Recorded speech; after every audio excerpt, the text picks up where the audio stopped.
نیک نظر نہ آئے، نیک بننے کی کوشش کریں، نیک مشہور ہونے کے چکر میں نہ پڑیں کہ لوگوں کو پتہ چل جائے میں بڑا نیک آدمی ہوں، نیک بننے کی کوشش کریں۔ مومن تو نیکیاں چھپاتا ہے، مومن تو اپنی نیکی کا اپنے اللہ کے ساتھ راز رکھتا ہے، مومن کی خواہش تو ہوتی ہے یہ میرے اور میرے رب کے درمیان رہے۔ چھپی ہوئی نیکیاں بڑی قیمتی ہوتی ہیں، جن کا کسی کو پتہ نہ ہو، اصل میں وہ خزانہ ہوتا ہے۔ سچ بتانا، ہمارے پاس جو پیسہ سرمایہ ہوتا ہے اس کا کسی کو پتہ ہوتا ہے؟ بالا نے بھی پوری گل نہیں دسی دی، ان کا کسی کو پتہ نہیں ہوتا۔ اگر نیکی کو خزانہ سمجھتے ہو تو پھر کسی کو پتہ نہیں ہونا چاہیے، اور اگر آپ بتاتے کون سی چیز ہے جس کی کوئی اہمیت معاذ اللہ نہ ہو تو نیکیاں بتاتے ہو، کیا سمجھتے ہو نیکیوں کو؟ کر کے لوگوں کے سامنے اظہار کرتے ہو، کیا تم نے سمجھا ہے عبادت کو؟ دکھاتے پھرتے ہو، اظہار کرتے ہو، لوگوں کو بتا دیتے ہو میں نے یہ کام کیا ہے۔ اس کا مزہ لینا شروع کرو۔ نیکی کا سرور ہوتا ہے، کیف ہوتی ہے، لذت ہوتی ہے نیکی کی، ایک ایمان کا ایک ذائقہ ہوتا ہے، وہ ذائقہ انسان کو آنا چاہیے، اس کا مزہ انسان کو پوری طرح، یعنی حضرت عبداللہ ابن عمر رضی اللہ تعالیٰ عنہ کے نا کچھ ملازم تھے، خدام، غلام، اس زمانے بڑے مہنگے غلام خریدے جاتے تھے، تو وہ غلام کیا کرتے، وہ لمبی لمبی نمازیں شروع کر دیتے، نفل پڑھنے شروع کر دیتے، جو غلام زیادہ نفل پڑھتا حضرت عبداللہ ابن عمر آزاد کر دیتے۔ اب غلاموں کو کمزوری کا پتہ چل گیا، وہ لمبے نفل پڑھتے، آپ آزاد کر دیتے۔ ایک دن آپ کا بیٹا کہنے لگا ابا جی یہ نا آپ کے سامنے بڑے عابد بنتے ہیں، زاہد بنتے ہیں، آپ مہربان لوگ ہیں، آپ آزاد کر دیتے ہیں، بعد میں پتہ نہیں پوری 5 بھی پڑھتے ہیں کہ نہیں، دھوکہ دیتے ہیں آپ کو۔ حضرت عبداللہ ابن عمر کھل کے روئے، فرمانے لگے مجھے میرے رب کے نام پہ دھوکہ دیتے ہیں نا، میں تیار ہوں دھوکہ کھانے کو، ان سو کو روز دھوکے دیں، اس کے نام پہ دھوکہ دیتے ہیں نا، میں تیار ہوں۔ اللہ کے نام پہ دھوکہ دیتے ہیں، بسم اللہ، میں حاضر ہوں، میں تیار ہوں۔ بہت پہلے میں نے بات سنائی تھی، آج میرا دل کرتا پھر سناؤں۔ حکیم الامت مفتی احمد یار خان صاحب نعیمی رحمۃ اللہ علیہ نے تفسیر نعیمی میں لکھا ہے، جب اللہ تعالیٰ نے حضرت ابراہیم علیہ السلام کو بہت سارے اونٹ دیے، بہت ساری بکریاں دی، بہت ساری گائیں دی، اور ساتھ کہا واتخذ اللہ ابراہیم خلیلا، ہم نے ابراہیم کو دوست بنایا ہے، تو فرشتے کہنے لگے یا اللہ جسے اتنا کچھ دیں اس نے دوست تو بننا ہی ہوتا ہے۔ فرشتے نے کہا نا، انہوں نے پہلے بھی کہا تھا نا کہ یا اللہ یہ خون ریزیاں کریں گے زمین میں اگر تو بنائے گا تو۔ فرمایا جاؤ جا کے میرے ابراہیم کا امتحان کر لو۔ فرشتہ آ گیا، اور آ کے اس نے کیا وہ بیٹھ گیا، بڑی بڑی فصل تھی اس کے بیچ، اور بیٹھ کے اس نے تسبیح پڑھنی شروع کر دی، سبحان اللہ والحمد للہ لا الہ الا اللہ واللہ اکبر، اللہ کا ذکر شروع کر دیا۔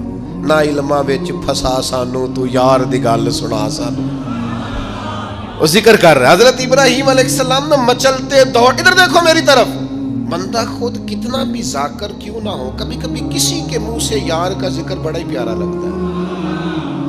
میں نے ایک محفل میں حاضر تھا تو نعت کا نعت پڑھ رہا تھا، تیری نسبت نے سوارا میرا انداز حیات، میں اگر تیرا نہ ہوتا سگے دنیا ہوتا، سگ کا معنی کتا، اگر تیرا نہ ہوتا تو دنیا کا کتا ہوتا، میں بھی کہیں مال کما رہا ہوتا، میں بھی کہیں چکر میں پڑا ہوتا، تیری نسبت نے سوارا میرا انداز حیات، میں اگر تیرا نہ ہوتا تو کوئی سگے دنیا ہوتا۔ تو میری طرح کے کئی لوگ تھے جو کچھ نہیں ہیں اور اس کے نام پر بڑا کچھ ہے، تو وہ دل تھوڑا لگ سا گیا، کیفیت بن گئی، کوئی آنسو درد بن کے ٹپکنے لگے۔ میرے ساتھ ایک دوست بیٹھے تھے، میں نے ان سے کہا یار آج بڑا مزہ آیا نعت، وہ مجھے کہنے لگے نعت خانے 40,000 لے آج۔ میں کہا تو جھٹ کو کھلو جانا سی، پہلے دیندے ہو پھر شکوے کرتے ہو، اور میں نے کہا ذرا ٹھہر جا، ٹھہر کے بتا، تھوڑا مزہ تو لے لینے دے، کبھی کبھی کسی کے منہ سے سننا اچھا بڑا لگتا ہے۔ کہنے لگا جی نہیں یہ ہوتا ہی نہیں، جن دن پہلو کرائیے نا۔ میں پھر دیکھیں نا کبھی کبھی ذوق عروج پہ ہوتا ہے، میں نے اسے کہا بات سن میری، میں بھی خلاف ہوں، یہ جو ڈیمانڈ کرتے ہیں جو دیتے ہیں بڑا غلط کرتے ہیں، لیکن آج جتنا اس نے مزہ دیا ہے نا 40,000 تھوڑا ہے. آج میرے جیسے لوگوں کو جہاں یہ لے گیا ہے نا, یہ کبھی 1:40 بھی لے تو یہ تھوڑا ہے, اس لیے کہ نہ علماں وچ پھسا سانو, تو یار دی گل سنا سانو. اوتھے علم دا سکہ نہیں چلدا جتھے عشق ہوراں دا ڈیرا ہے. حضرت ابراہیم علیہ السلام دوڑے جا رہے, کہاں؟ وہ کوئی میرے رب کی یاد کر رہا, کوئی اس کی پاکیزگی, تسبیح, تحلیل, تکبیر بیان کر رہا. اللہ کے خلیل کھڑے ہو گئے, فرشتہ تھا انسانی شکل میں, چپ کر گیا. فرمایا یار ایک دفعہ پھر نہیں ذکر کرتا میرے رب کا؟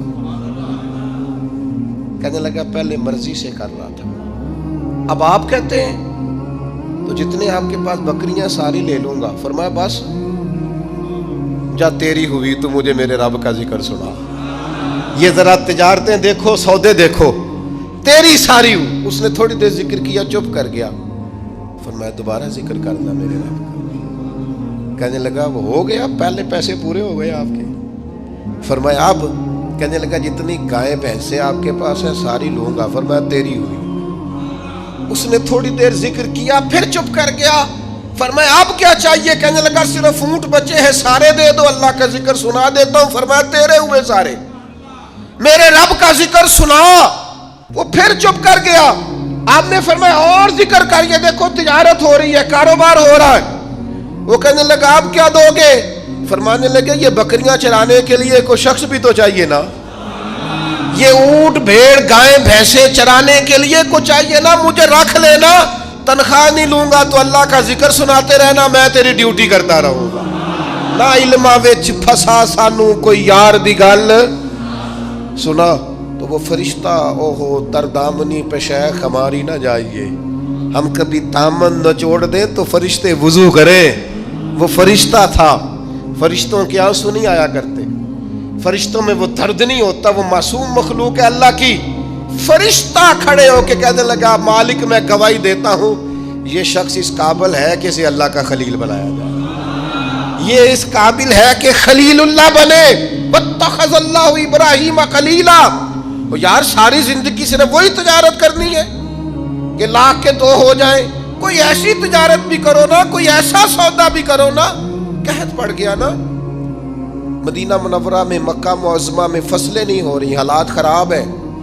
اور آپ کو پتہ ہے جو چیزیں شارٹ ہو جاتی ہیں پھر ان کے دام بھی. یہ سیلاب آیا تھا تو خیمے مہنگے کر دیے تھے مسلمانوں نے, لوگوں کو خیموں کی ضرورت تھی تو خیمے. یہ کرونا آیا تھا تو مسلمانوں نے ماسک مہنگے کر دیے تھے, کیونکہ مجبوری تھی نا, لوگوں نے لینے تھے. میں مسلمانوں کی بات کر رہا ہوں چونکہ یہاں قبضہ غیروں کا, حکومتوں کی میری بات نہیں کر رہا. جو چیز شارٹ ہو جاتی ہے اسے کیا کرتے ہیں, اسے مہنگی کر دیتے ہیں. قحط ہو گیا, غلہ مہنگا ہو گیا. حضرت عثمان غنی رضی اللہ تعالیٰ عنہ نے کسی ملک سے 10 اونٹ غلے کے بھرے ہوئے بوریاں لدی ہوئی منگائے. تاجر آگے کہنے لگے عثمان آپ بڑے تاجر ہیں تو اس زمانے میں آپ کا مال آ رہا ہے تجارت کا, تو آپ, ہم مال نہیں دیکھتے, جو ہے نا اندر, جو جس طرح کا بھی ہے, جتنی قیمت آپ نے بتائی ہے وہ بھی آپ پر اعتماد کرتے ہیں, اس سے ڈبل لے لیں. تو عثمان غنی فرمانے لگے میں نے سودا پہلے کر لیا. سیانے تاجر تھے نا, اس طرح کی بھی تجارتیں ہوتی. فرمایا میں نے سودا کر لیا ہے, مجھے تو اس سے زیادہ ملتا ہے. ایک تاجر بولا, کہنے لگا چلو 3 گنا لے لیں. آپ نے فرمایا یار میں نے تمہیں بتایا تو ہے, میرا سودا ہو گیا, مجھے زیادہ ملا ہے. ایک نے کہا 4, ایک نے کہا 5. پہ لا کر کہنے لگے اس سے زیادہ تو کوئی دے ہی نہیں سکتا, ہم بھی جانتے ہیں سارے مکے کو, سارے مدینہ طیبہ کو, اتنا بڑا تاجر ہی کوئی نہیں, آپ کو کتنا مل رہا ہے؟ فرمایا 700 گنا. وہ کہنے لگے جی یہ سوال ہی نہیں پیدا ہوتا, آپ بندے تو بڑے سچے ہیں, پتہ نہیں آپ کیا کہہ رہے ہیں. اٹھ کے چلے گئے, مال آ گیا. حضرت عثمان غنی رضی اللہ تعالیٰ عنہ نے مدینہ شریف میں اعلان کرایا جس غریب کے پاس غلہ کوئی نہیں آ کے لے جائے. وہ تاجر پھر آئے کہ جناب سمجھ نہیں آئی, آپ تو کہتے تھے میں نے سودا کر لیا ہے. تو عثمان غنی فرمانے لگے دنیا دار ہو نا وہیں اڑے ہو, میں نے واقعی سودا کیا ہے پر کیا اپنے رب کے ساتھ ہے. میرا مالک 700 گنا اجر دے گا, وعدہ ہے اس کا. اس کے بھوکے بندوں کو، غربا کو، مساکین کو، یتیموں اسیروں کو کھلاؤں گا تو 700 گنا۔ ساری تجارتیں بندوں سے نہیں ہوتی، کچھ تجارتیں رب سے بھی ہوتی، کچھ سودے ایسے ہیں جو اللہ کے ساتھ ہوتے ہیں، جو رسول کائنات کے ساتھ ہوتے ہیں، لہذا ہم نے سودا کر لیا ہے، تجارت ہو گئی۔ یہ بڑی قیمتی تجارت ہے۔ وہ تاجر کہنے لگے عثمان اللہ تمہارے ایمان میں اور مضبوطی پیدا فرمائے۔ کیا جب لوگ ریٹ بڑھا کے چیزیں بیچ سکتے ہیں آپ نے فری کر دیے، فی سبیل اللہ کر دی۔ دوستو کچھ تجارتیں ایسی ہیں جو اللہ کے ساتھ بھی کرو، کچھ سودے ایسے ہیں جو قیامت کے لیے بھی بچا کے رکھو۔ کچھ چیزوں کا آپ یقین کریں جہاں جس کا جو بھی تعلق ہے صرف دنیا کے لیے، صرف دنیا داری سیدھی کرتے ہیں۔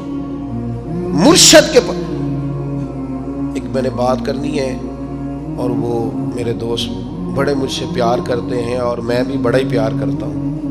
مسجد میں بیٹھا ہوں اور باوضو ہوں اور دیانتداری سے کہہ رہا ہوں مجھے اپنے سنگیوں سے بڑا ہی پیار ہے۔ لوگ کہتے ہیں پیر جھوٹے ہیں، جعلی ہیں۔ میرا کہنا یہ ہے کہ مرید بھی بڑے جعلی ہیں۔ وہ پیر صاحب سے آ کے کہتے ہیں میری دنیا داری نہیں چل رہی، کوئی دعا کر دے۔ دنیا داری سے پیر کا کیا تعلق؟ یہ تو نے جا کے مشورہ کسی تاجر سے کر لینا تھا، پیسے کیسے کمایا جاتا ہے۔ جعلی مریدی کرتے ہو، جس سے صرف اللہ رسول کے لیے رشتہ رکھنا چاہیے تھا اس سے دنیا داری کا رشتہ رکھتے ہو، اس سے وہ والا تعلق بناتے ہو جس سے تھوڑی دنیا چمکے، لوگوں کو پتا چلے میرا تعلق ہے، میرا رابطہ ہے۔ حضرت سلطان باؤ رحمت اللہ نے رو کے کہنے لگے، کسی نے کہا تھا حضور بڑے مرید ہیں آپ کے، تو حضرت سلطان باؤ رو پڑے، فرمانے لگے رب دا طالب کوئی نہیں ملیا، اے جو ملے طالب زردہ ہو، یہ دنیا کے طالب ملے، دنیا کے۔ یہ یہاں بھی آتے ہیں نماز پڑھوں تو رزق میں برکت ہو جائے، نماز پڑھوں تو کاروبار چل جائے، اللہ اللہ کروں تو میرا فلانا کام ہو جائے، کوئی وظیفہ بتا دے مشکلیں حل ہو جائے۔ او یار وہ بھی تو وظیفہ پوچھنا جس سے اللہ راضی ہو جائے، وہ بھی تو وظیفہ پوچھنا جس سے حضور کی محبت نصیب۔ رب دا طالب کوئی نہ ملیا، جو ملیا طالب زردہ ہو، سہ سہ نفل نمازاں پڑھیاں، ظالم نفس نہ مردہ ہو، بانج فقیروں کسے نہ ماریا، اے ہوئی چور اندر دا ہو۔ خدا کے بندو کس طرح کا تعلق، کس طرح کا لینا دینا۔ میرے حضور قبلہ عالم رحمت اللہ تعالی علیہ فرمایا کرتے تھے دوستو مجھے دنیا کا کام کوئی نہ بتانا، میں نے اپنے رب سے کہہ دیا ہے کہ ان کے دنیاوی مسئلے ویسے ہی حل رکھنا، انہیں مجھے کہنا ہی نہ پڑے، دنیا کے مسئلے نہ بتانا، مجھ سے اللہ رسول کی بات پوچھنا، کیونکہ میں چھوٹا سا طالب علم ہوں دین کا، میں تمہیں اللہ رسول کی بات بتانا چاہتا ہوں۔ کیا کریں؟ یہ والی تجارت کرو اللہ کے ساتھ، یہ والا رشتہ بناؤ۔ ایک خاص بات اور آپ سے کرنی ہے، ایک بہت بڑی تجارت ذہنی تجارت بھی ہے، اللہ کی رحمت کی امید کبھی نہیں چھوڑنی۔ یہ انویسٹمنٹ کرنی ہے کہ کبھی، آپ کو پتہ ہے رحمت الہی کی امید رکھنا واجب ہے، یعنی یہ ضمنی مسئلہ نہیں، یہ ضروریات دین کا مسئلہ ہے، اور یہ امید آخر تک نہیں ٹوٹنی چاہیے۔ ہر وقت رحمت کی امید رکھیں، ہر وقت کرم کی، یہ ذہن بنائیں، پھر دیکھیں اس پر نتیجے کتنے۔ امام قرطبی روایت لائے ہیں، فرماتے ہیں دو بندوں کو قیامت والے دن نہ حکم ہوگا چلو دوزخ میں، تمہارے اعمال ایسے ہیں جس پر فیصلہ جہنم کا ہے۔ دونوں بندے ہیں، ایک نے دوڑ لگا دی دوزخ کی طرف، دوڑتا جا رہا ہے تیزی سے، اور دوسرا نہ ایک قدم آگے رکھتا ہے پھر پلٹ کے پیچھے دیکھتا ہے، پھر ایک قدم آگے رکھتا ہے، فرشتے لے جا رہے ہیں، پھر پلٹ کے پیچھے دیکھتا ہے۔ دوزخ کا دروازہ آ گیا، رب کریم کی آواز رحمت آئی، انہیں واپس بلاؤ نا، دونوں کو واپس بلایا۔ سارا کچھ جاننے والا رب پوچھتا ہے وہ جو دوڑ کے گیا تھا، اسے پوچھتا ہے دوڑ کے کیوں گیا تو؟ وہ کہتا ہے مالک زندگی میں تیری مانی کوئی نہیں، سوچا چلو آج ہی مان لوں۔ اللہ کی رحمت کو جوش آیا، فرمایا اسے تو بھیجو نا جنت میں۔ چلو اس وقت ہی صحیح اطاعت کا جذبہ تو بیدار ہوا نا۔ دوسرے سے پوچھا بھائی تو کیوں نہیں جا رہا تھا؟ وہ کہنے لگا مالک میری ساری زندگی امید رہی ہے کہ میرے رب نے معاف کر دینا، معافی مل جانی ہے، کرم ہو جانا ہے، فضل ہی ہونا ہے۔ یہ جو لوگ کہتے ہیں نا جی اوہو قدم آگے رکھتا ہوں میرا پیچھے جاتا ہے، تو بھئی اللہ کا فیصلہ اگر پیچھے جانا ہے تو اس پہ خوش ہو جا، تو خدا کی رحمت پر امید تو کر، جو اللہ فیصلہ کرے گا کرم والا ہوگا۔ وہ عرض کرنے لگا مالک فرشتے مجھے لے جاتے تھے پر میرے اندر سے آواز آتی تھی رب کریم ہے، آواز کرم آ جائے گی۔ مالک دوزخ کا دروازہ آ گیا پر میری امید ٹوٹی نہیں، میری قائم رہی، اور جب تیری آواز رحمت آئی نہ کہ آ جا، تو پھر میرے اندر سے وہ عقیدہ اور تگڑا ہوا، دیکھا نا بلا لیا نا تیرے رب نے، آ گئی نا رحمت کی آواز، بلا لیا نا۔ تو اللہ کریم نے فرمایا فرشتوں اس کے سارے گناہوں پر قلم پھیر دو، جو میری رحمت کی اتنی امید رکھے اسے دوزخ میں نہیں جنت میں داخل کیا جاتا ہے۔ یہ والا سودا ضرور کریں، ذہنی طور پر تھکاوٹ کا شکار نہ ہو، کمزور نہ پڑیں، طاقتور ہوں، طاقتور۔ کچھ تجارتیں اللہ کے ساتھ بھی کریں، کچھ معاملات اپنے رب کے ساتھ بھی رکھیں، کچھ راز و نیاز اللہ رسول کے ساتھ بھی ہونے چاہیے۔ ان چیزوں کو اپنی زندگی میں ضرور پیدا کریں، یہ جو روحانی بے چینی ہے نا اسے ختم کریں گی، یہ جو ہماری ذہنی انتشار ہے اس کو یہ چیزیں ختم کریں۔ کچھ خاص راز صرف اللہ اور اس کے رسول کے ساتھ وابستہ کریں۔ اللہ تعالی ہمیں سمجھنے کی توفیق دے۔ آخر دعوانا ان الحمد